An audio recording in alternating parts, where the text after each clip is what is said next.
খালেদা জিয়ার প্রাথমিক চিকিৎসা চলছে। যুক্তরাজ্যের রাজধানীর লন্ডন ক্লিনিকে চিকিৎসাধীন বিএনপির চেয়ারপারসন খালেদা জিয়া মানসিকভাবে বেশ চাঙ্গা আছেন। কিছু কিছু পরীক্ষা নিরীক্ষা করা হয়েছে। তার প্রাথমিক চিকিৎসা শুরু হয়েছে বলে জানা গেছে। আজ রবিবার রাতে খালেদা জিয়ার ব্যক্তিগত চিকিৎসক ডক্টর AZM জাহিদ হোসেন বলেন, বিএনপি চেয়ারপারসন বেগম খালেদা জিয়ার শারীরিক অবস্থা স্থিতিশীল।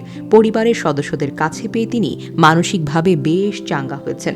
ডক্টর জাহিদ আরও বলেন, লন্ডন ক্লিনিক এবং তার ব্যক্তিগত চিকিৎসকদের যৌথ সমন্বয়ে চিকিৎসা চলছে। গত বৃহস্পতিবার দ্য লন্ডন ক্লিনিকে cardiologist, ICU specialist, internal medicine specialist, physiotherapist সহ অন্যান্য বিশেষজ্ঞ চিকিৎসকেরা বেগম খালেদা জিয়ার স্বাস্থ্য পরীক্ষা করেছেন।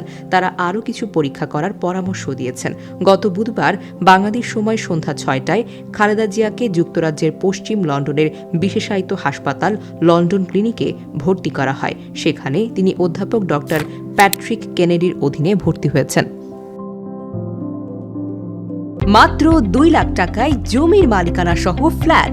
ঢাকার পাশেই টঙ্গীতে প্রবাসী সিটি বনমালা প্রজেক্টে আপনিও নিতে পারবেন এই লোভনীয় সুযোগ।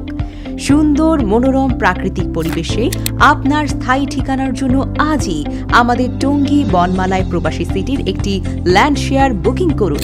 সম্মানিত প্রবাসীদের জন্য প্রতি বুকিং 5% পর্যন্ত মূল্য ছাড়। বিস্তারিত জানতে যোগাযোগ করুন প্রবাসী সিটি অফিস, জমজম টাওয়ার, 2য় তলা, খরতৈল 27, টঙ্গী, গাজীপুর। মোবাইল 01688802600।